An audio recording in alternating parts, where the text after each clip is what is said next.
Okay, so we are going to take what we started with the prototype last time, and we're going to sort of finish up to wrap up our first prototype that we have.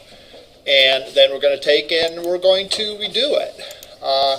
The nice thing is, though, is each successive one that we redo is not going to take as much time, because all we're going to be doing is changing the style sheet. So that's why making two prototypes really isn't that much different than making one prototype. Well, I mean, there's more work, but it's not like it's twice as much work. So let's pull down what we had last week.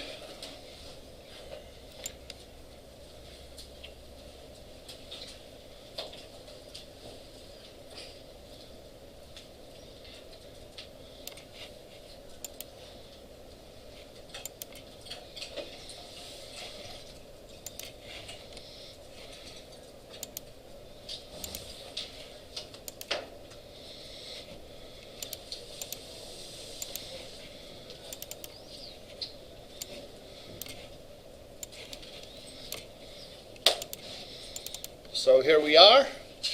We have our template and our CSS file.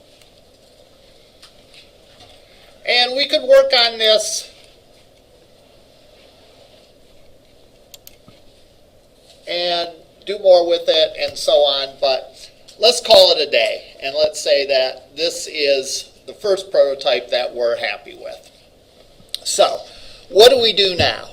All right, first of all, we should make sure that this common code in here that's in this template, the code is going to be on every single page. We should make sure that it's as accurate as we think it ought to be. In other words, when we start cloning this, we don't want to have to go back and start making changes to this, or the navigation, or the footer, because that's what's going to be on every single page. So if we have to change it on one page, we're going to have to change it on 1, 2, 3, 4, 5 pages. All right. So if we have to make changes to the CSS, that's less of a big deal because that's all isolated in one place. So okay, we'll say, all right, we're happy with this. So now I can go and I can clone it. So what I'll do is I'll make copies of this page, and I'll give them the different names that I have here. So I'll make a version of the page that's called Home, and the title of the page is going to be index1 or index.html, cedar-point.html, rrhof.html, and so on. So I'm going to copy this.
And now I have each individual page. So I can navigate and go from page to page.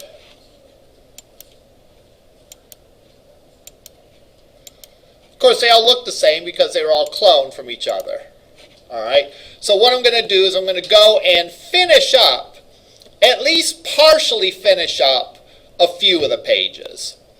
And I may actually go and finish up partially all of the pages. And some pages I might do a little bit more, some pages I might do a little less on. Because remember, it's only a prototype. For your example, you're only required to have 3 pages. But it is kind of good, I have to say, if you click on something that you get something and you don't get a broken link. All right.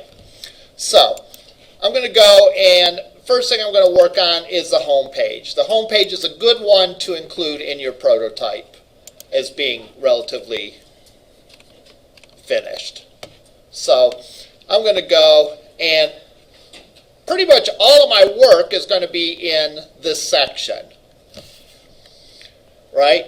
Because the other sections, I've already said, are common. Every page is going to have the same thing. So I'm going to start with a map of Ohio. I'm going to put that on the home page.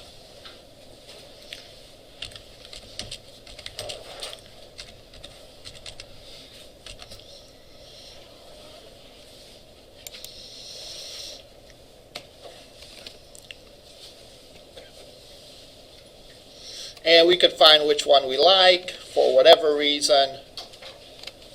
I guess it really doesn't matter. Let's go with this one.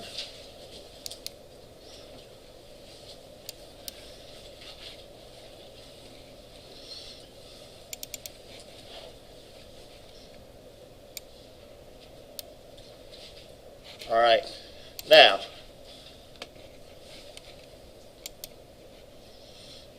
we could Ohio County map .gif. I'm going to go in the home page and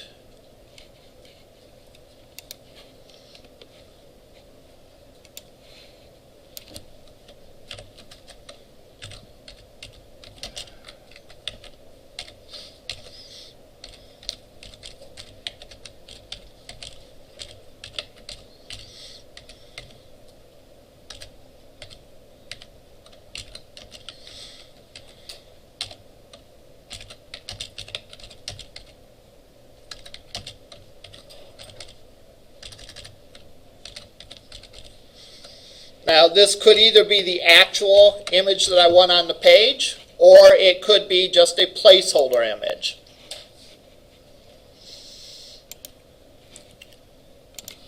I'm going to copy where I got that from.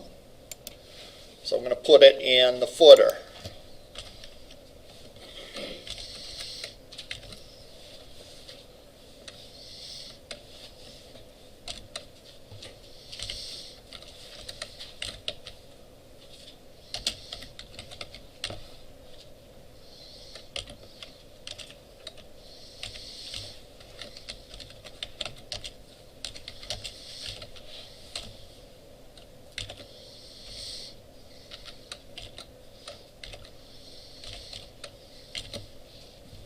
Okay, and then I might have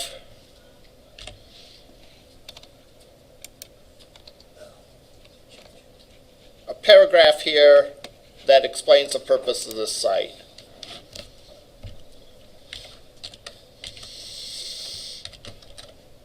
Ohio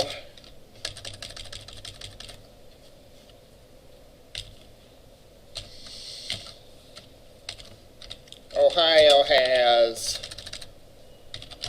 many vacation areas.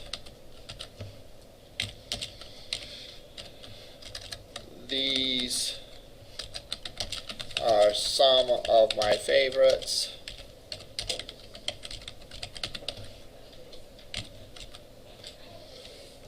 I focused on family-friendly destinations.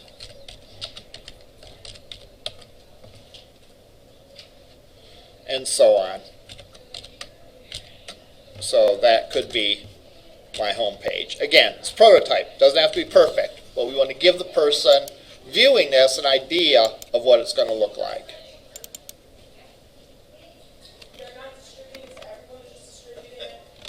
Map's a little too big. I can edit it to make it smaller if I want to.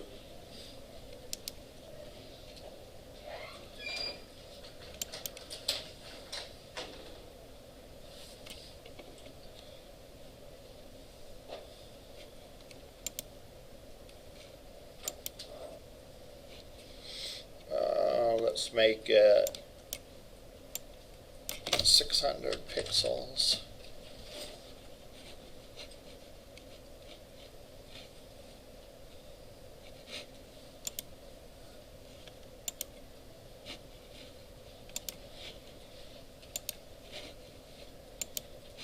There, that fits better.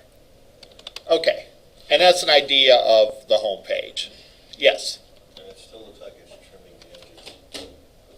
Okay. Counting pieces. Yeah, well, we'll make it a little bit smaller then. Can you adjust that just by percentage, say reduce the image Yes. to 75% or 60%? Yes, you could. I could actually do this in my CSS. I could say section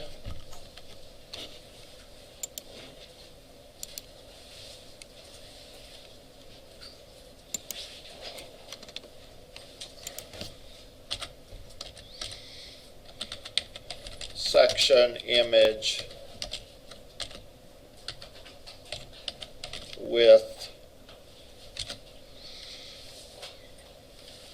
95%.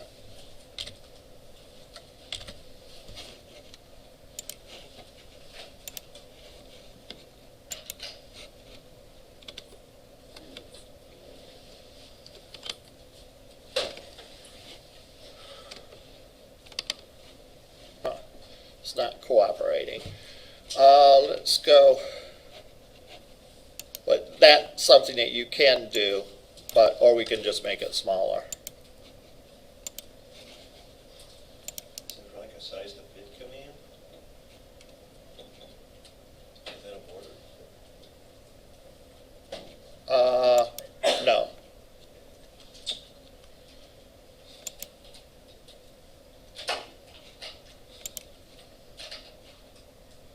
This image started trimmed. Oh, you know what I did? I screwed up. That's what I did wrong. I didn't save a copy of the original. Fortunately, I can go and do that.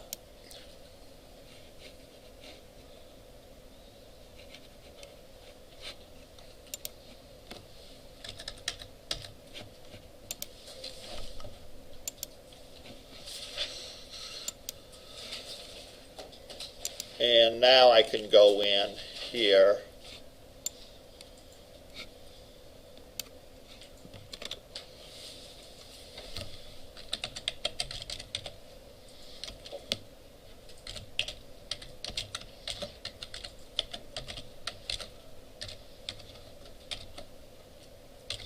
give a width of 95%,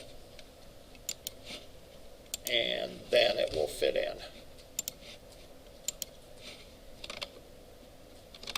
Okay, so I'm going to do at least a couple other of these. Let's do Grandpa's Cheese Barn. Let's go out and find an image of Grandpa's Cheese Barn.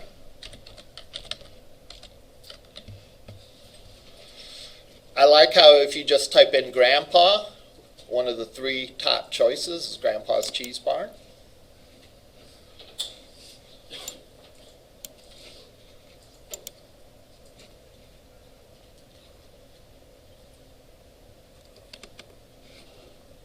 Take this picture.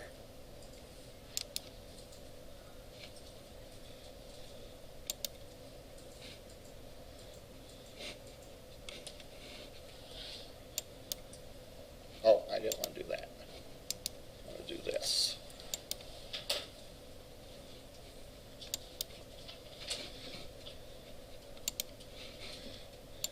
And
again, we could use Greek text given it's just a prototype.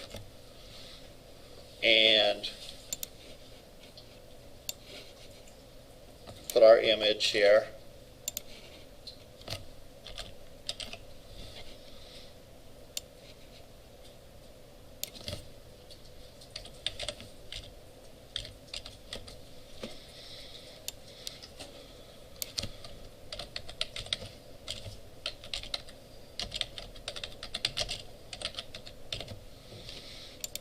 And maybe we even put a credit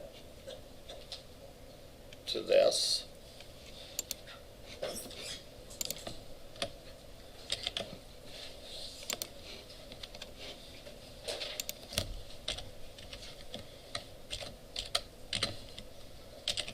I'm just going to paste that in instead of making a link tag, but you would make a link tag. And then we'll create a link to their official website.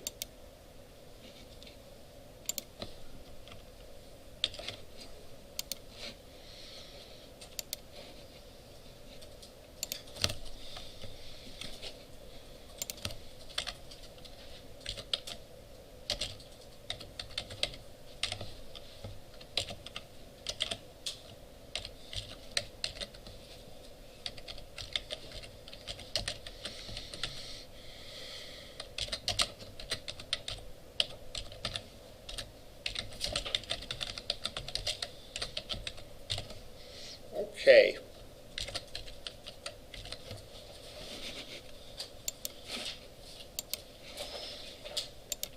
And now if we look, we have our page for Grandpa's Cheese Barn and we have our home page. All right. We could do as many or we could do as much as we thought would be useful in doing the prototype. All right. Questions about this? And that might be our first prototype. All right, let's make prototype number 2. All right, because what we're going to be doing over the next 2 or 3 classes is just cranking out a bunch of prototypes for the same page. Okay, so let's say we want our page to have a sort of a different wireframe. This wireframe, everything is just sort of stacked on top of each other.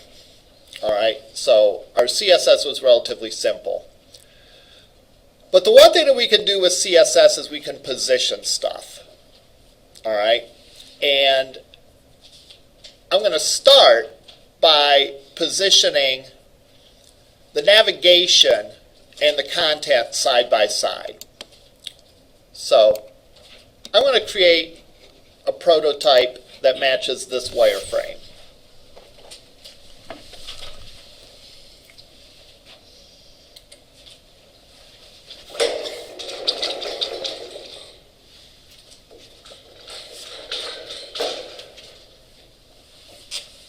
So the first one we did kind of looked like this. We have our banner, nav, section, and footer. I'm going to create, and that's a very common layout for especially simple sites.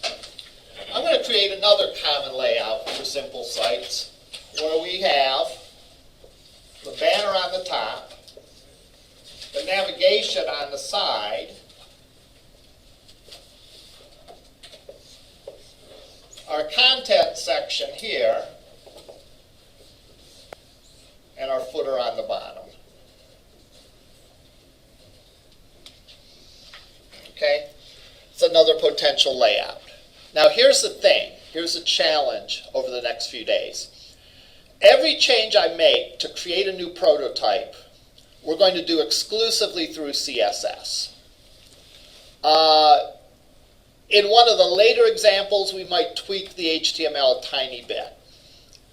But most of the changes that we make when we crank out these new prototypes, these new layouts, are going to be exclusively made through CSS. Okay, so that's our challenge. Now, in order to do this, we have to study different ways to position, all right, the things on the page. And one way to do that is with, there's different kinds of positioning that you can specify things on the page. And one of them is with a position of absolute. All right? Position of absolute is where you define how far it is from the top, how far it is from the left. You can actually do bottom and right, but top and left typically makes more sense. So I will say that this banner I want to be 20 pixels from the left and 5 pixels from the top. This navigation, maybe I want to be 200 pixels from the top and 20 pixels from the left, and so on. So I'm going to specify the top and left position for all the different elements on the page, and it's going to be fixed. This is like what I did when I was in high school and I worked for the school newspaper. We would take a big sheet of paper that was as big as our newspaper was printed, and would literally glue down the articles the places we wanted them. All right? Certain position from the top and from the left, would just paste them down, and they didn't move. All right? Absolute position. It's not like, well, if you folded the paper, they moved a little bit to the right. No. They were glued down, they were glued down. That's what absolute position is. Absolute. It's glued down. So we're going to do that with this prototype. And so what I'm going to do is I'm going to start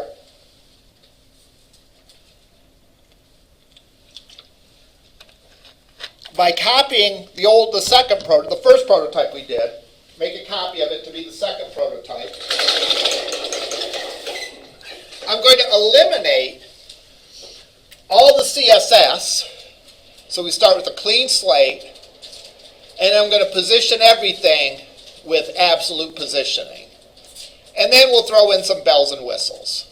All right? Our two goals over these next few lectures is, number one, to get a better understanding of how we can position things with CSS. And number two, just practice a bunch of other CSS that has nothing to do with positioning, but practice fonts, practice colors, practice background images, and so on. So,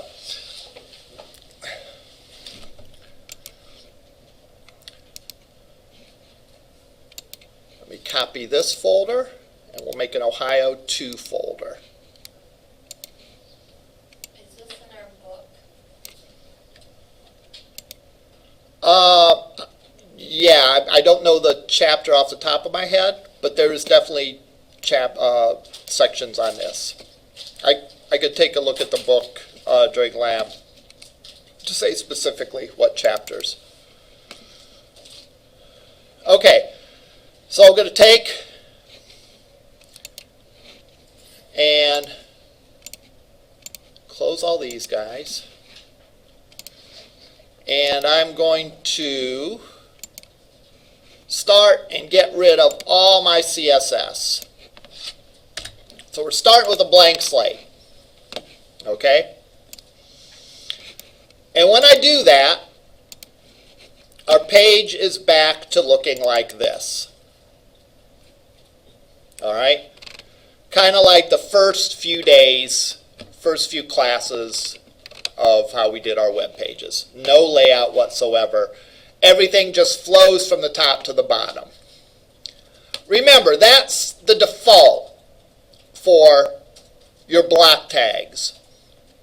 If you don't specify a position, they just flow from the top to the bottom. And that's in fact what we did with the first prototype. With the first prototype, we didn't specify the position, so things just float on top of each other. We shifted things a little bit with the margins and all that, but we didn't specify a position, so they sort of just stack on top of each other. So now we want to move this. So I'm going to go and I'm going to put in the header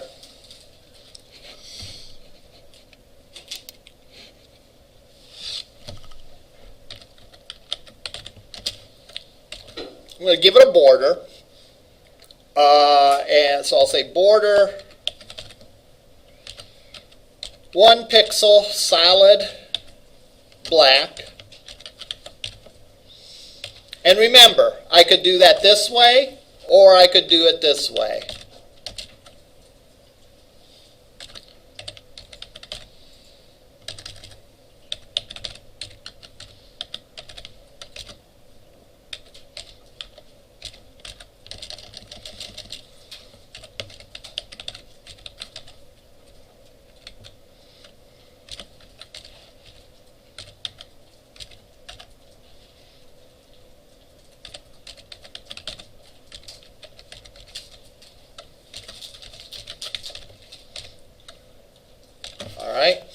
Remember, with many properties, there's like the shortcut. The full property is border width, border style, and border color. But if I just say border and say 1 pixel solid and black, the browser's smart enough to know that 1 pixel has to relate to the width. Right? 1 pixel is a width. It's not a color. It's not a style. All right? So it knows for sure that that is the width. It knows that solid is a style and it knows black is a color. So you should be used to seeing it either way, but I tend to use this way just because it's a little shorter. All right, I'm going to specify a width of 600 pixels, a top of 10 pixels, a left of 10 pixels, and I'm going to say position absolute. So what this is going to do is it's going to make a block that is 600 pixels wide, that is 10 pixels from the top, 10 pixels from the left, and it's going to glue it down there. So if we go and view this page, there it is. 10 pixels from the top, 10 pixels from the left, 600 pixels wide, and it's glued down there. Doesn't matter if we move these things around or not. It's glued there. Now, something interesting though.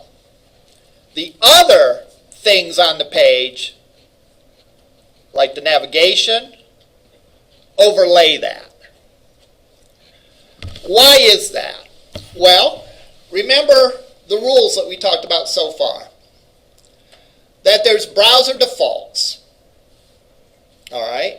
And the browser default is that things get stacked in the flow from the top of the page to the bottom of the page. And we can change, which we've done with the header. With the header, we've specified exactly where we want it to be. But the other things we have not specified where we want them to be. So the header gets glued down where we told it to be glued down, but everything else flows in line. All right? Everything else, the defaults take hold. So here's sort of the too long didn't read. All right? If you're going to do positioning for one element, you need to do it for all of them. Because if you don't, the other things are going to go in the natural flow of things, all right? And more than likely, that's going to end up causing you trouble because things are going to overlay other things. And it doesn't matter exactly where I put this. I could move it around a little bit if I wanted to. It'll put it exactly there, but everything else it puts according to the flow. So this is 100 from the top, 100 from the left, but the other stuff gets put just as part of the normal flow. So I'm going to put my 4 main sections in here, and I'm going to define the position. And I'm just going to sort of eyeball it and guess at first, and then we'll refine it later. I'm going to put a border around all of them because that helps me see where they start and end. Sometimes even if I don't want a border in the finished page, I'll put a border on it anyhow, just so that I can keep track of where they're moving around. The other thing that you can do is you can change the color of them so that you can keep track of where they're moving around. All right. So again, even if I don't want that color in the final version, sometimes I'll use a color as I'm working on it, just so that I get a better idea of where things lay out. So my 4 main sections: nav, header nav section,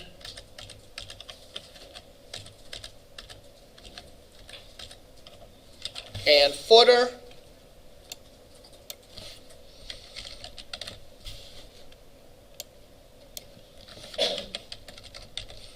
Let's see. This I'll put 100 from the top, 10 from the left. This I'll put in a width of 100 pixels. This I'll put a width of 400 pixels. I'll put it 100 from the top and 110 from the left. And the footer I'll put 600 pixels, 410 from the top, 10 from the left. I just sort of guessed in my head.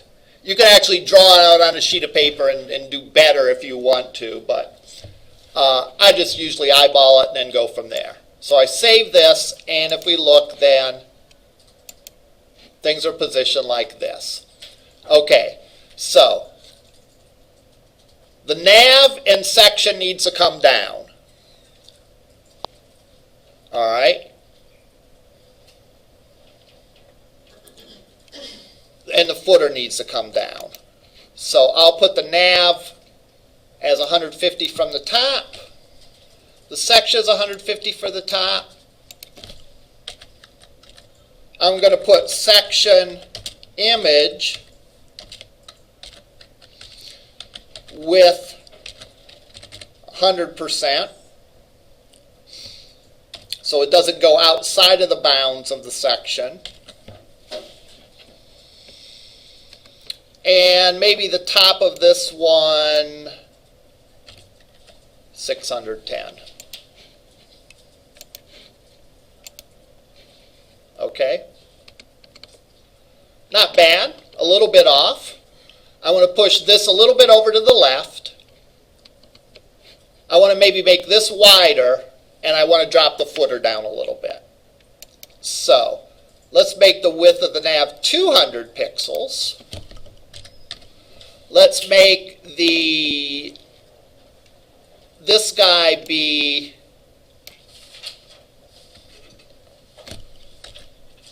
250, and let's make this guy be 650.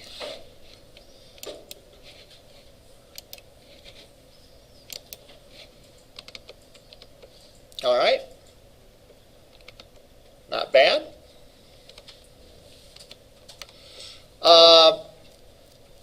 If I want to line it up more,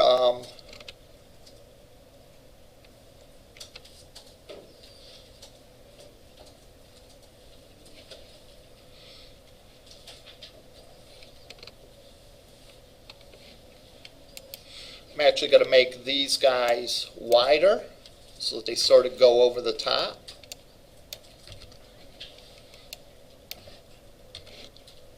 Make that guy a little wider.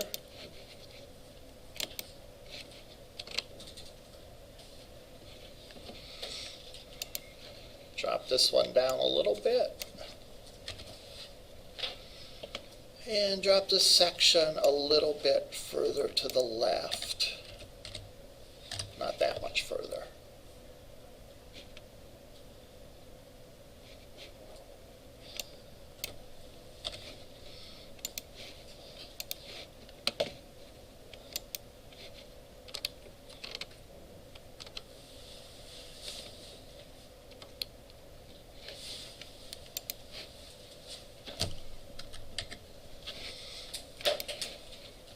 You can fiddle with these numbers to get them the way that you want them to be.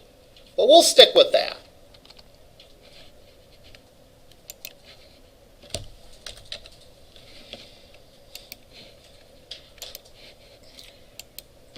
Okay, there we go. Yay. So we've achieved that wireframe. We've achieved what we said we wanted to achieve with the wireframe. Whereas the banner goes over the top, the navigation is on the side, alongside the section, and the footer is on the bottom. Okay, so pretty cool. So we already have a different layout than we had before, all right? Because instead of one column, we have two columns, all right? Now we can do all sorts of things if we want to. We can, for example, one thing that is always a good idea to do is to add some padding.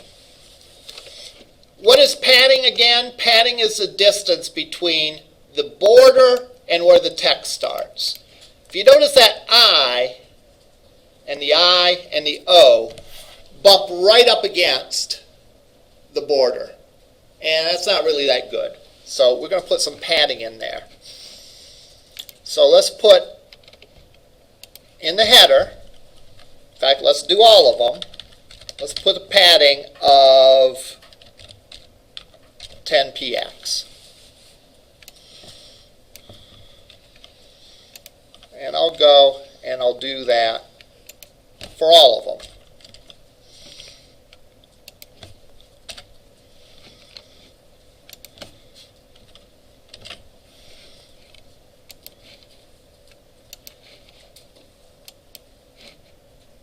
All right.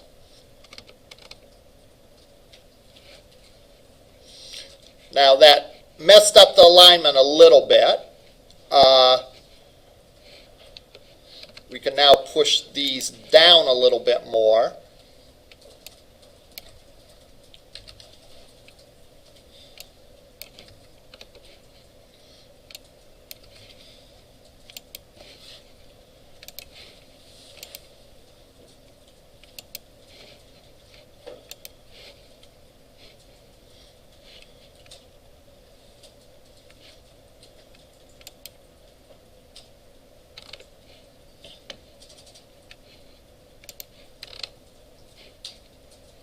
Okay, and maybe we make the nav not quite as wide.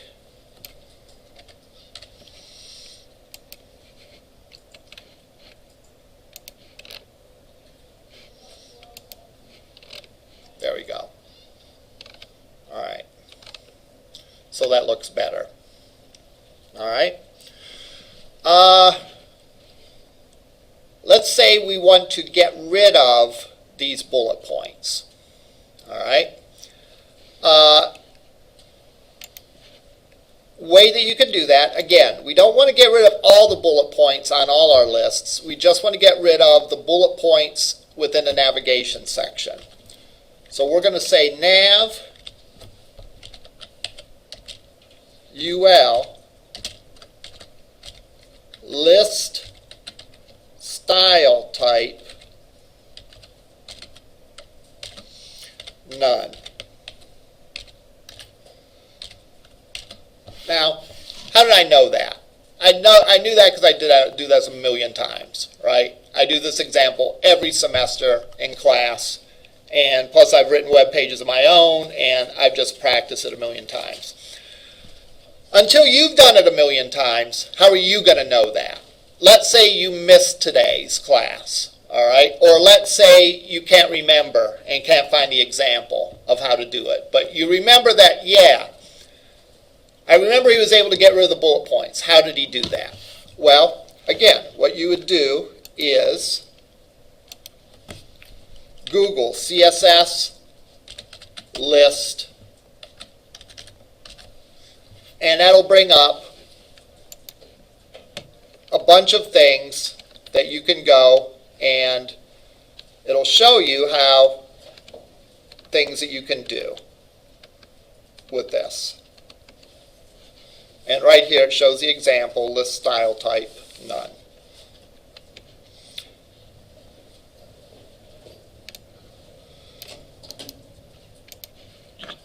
And you can even put a margin of 0 and a padding of 0 to get rid of all the default styling.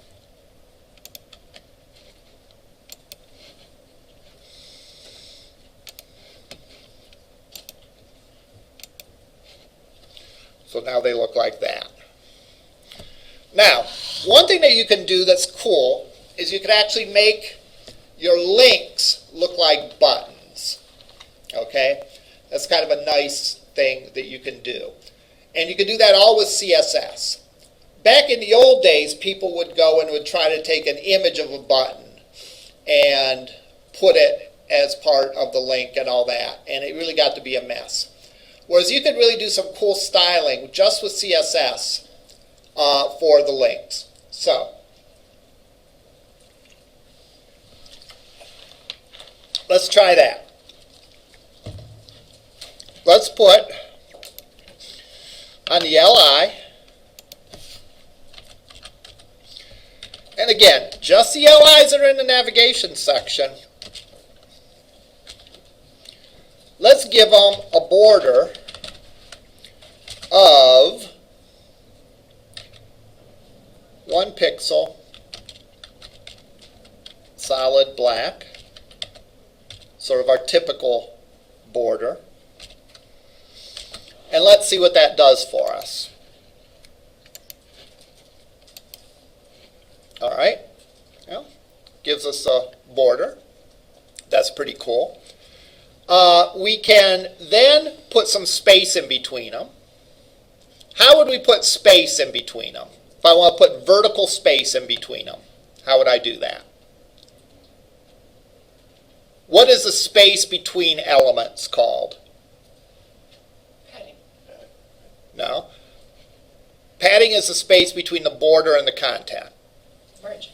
Margin is the space between things. So, I don't necessarily want the margin in all 4 directions. I just want the margin on the top. So I can say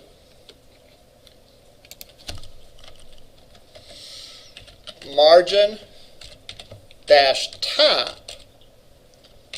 I could say 10 pixels. And that's going to put 10 pixels of space in between them. So that spaces them out. All right.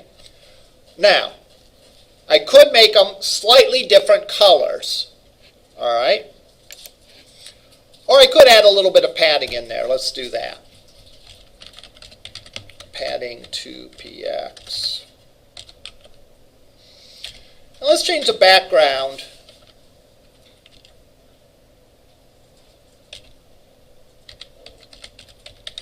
to be gray.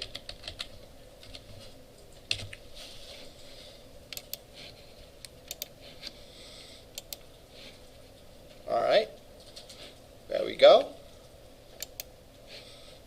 It's kind of a dark gray. We can make a lighter gray by doing something like 1, 2, 3, 4, 5, 6 A's. The other way, by the way, that you can express a color is with Rgb notation.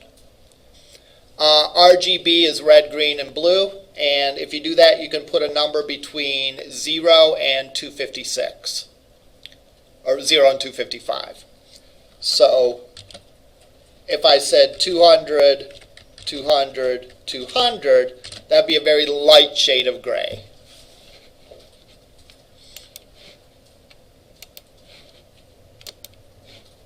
All right, kind of like that. All right. Now, now that I have this, I can tell easily what the links are simply by noticing the background color. So I might want to get rid of the underline.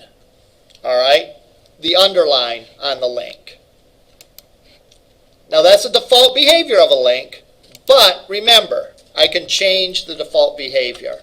So I can say every link in the nav section, I want text decoration of none. And that will get rid of the underline.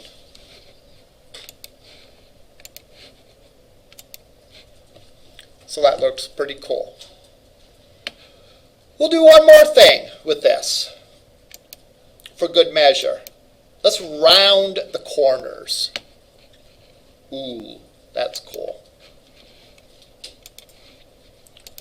So, CSS, and I really don't remember how to do this because I've only done this 500,000 times, so I still have to look it up. But CSS Rounded Corners, how do you get that? There's a border radius property. And I can go and say border radius.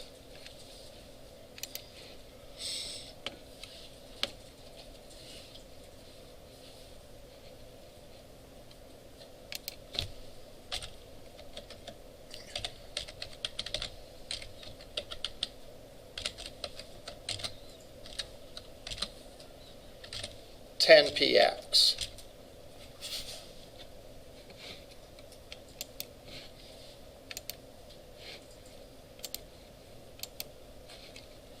And now there's rounded corners on there. And finally, for good measure, let's put the text in the center.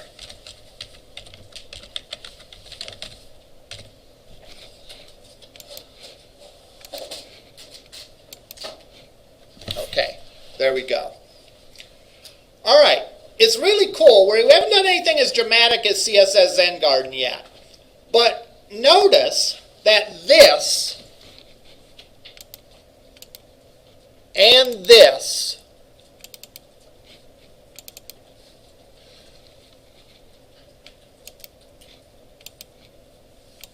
is the exactly same HTML. The only changes we've made are in the CSS. Okay? The only changes we made are in the CSS.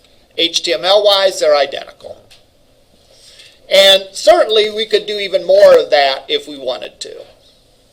And this is where we'll pick up on Thursday, where we'll start making more and more changes to the CSS.